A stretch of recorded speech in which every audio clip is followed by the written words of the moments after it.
Mga kapuso, doble dagok ang dinanas ng ilang residente sa bahagi ng Barangay Obrero sa Quezon City. Matapos masunugan itong Abril at mawalan pa ng supply ng kuryente ng halos 3 linggo.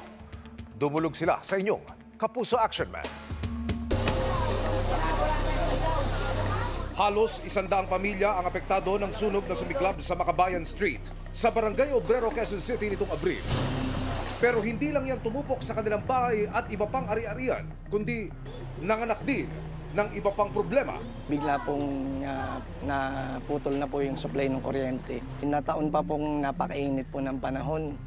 Kawawa po yung mga bata dito sa amin at may mga senior citizens pa po kami nakatira dito. 8 pamilya po ang naapektuhan po at sobra nga po kaming naabalat. Ilang beses umanong nagpabalik-balik sa Meralco ang mga apektado, pero ang sinasabi lang po sa amin ay wala pa daw pong dumarating na job order.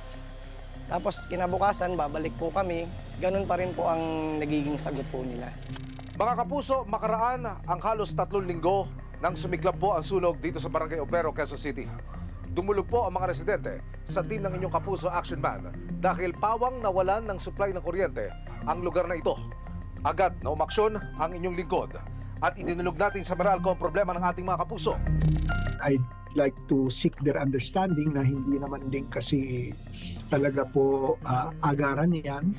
We have to make sure na safe at magiging maayos yung pagbabalik ng serbisyo ng kuryente. Otherwise, we might be compromising yung safety po ng community. Nagsagawa na ng kaukulang clearing operation sa lugar ang kumpanya.